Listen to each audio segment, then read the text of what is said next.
Take ఇంత a coin. చుట్టినావు నీవు చుట్టి వచ్చిన ప్రయోజనం ఏమిటి? You went around the world. What is the use? కేవలము మ్యాప్ లో చూచి ప్రపంచాన్నంతా తెలుసుకున్నట్టుగా ఉంటుండాలి. It's something like claiming that you have gone around the world by looking at the map. Map ను చూచి ఇది ఇంగ్లాండ్, ఇది అమెరికా, ఇది జపాను, ఇది ఇండియా అని తెలుసుకున్నంత మాత్రం నీవు చూచినట్టు అవుతుందా? You can point to different countries in a map, but that doesn't mean ఇది actual ఏమాత్రము visit సాధ్యం to the కాదు. place. No. ఒక స్పూన్ ఉంటుంది, Here lies a spoon. ఆ స్పూను పచ్చడిలో చేరుతుంది, పచ్చడి.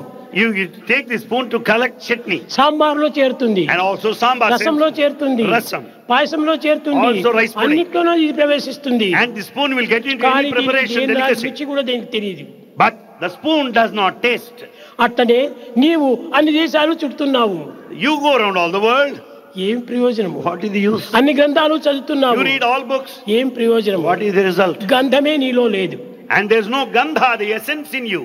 కనుక ప్రేమ స్వరూపులారా, The embodiments of ఈ love. ప్రేమతత్వాన్ని మొట్టమొదట గుర్తించండి. Know the principle of love to begin me with. ప్రేమను మీరు పెంచుకోండి, Grow more of ఆ love. ప్రేమను 10 మందికి పంచండి, And share the love with the rest. పంచి ప్రపంచమంతా ప్రేమమయంగా చూడండి. And see that consider the whole అప్పుడు world మనకి ఏ full of విధమైనటువంటి love. దుఃఖములు ఉండవు. And there'll be no misery, sadness.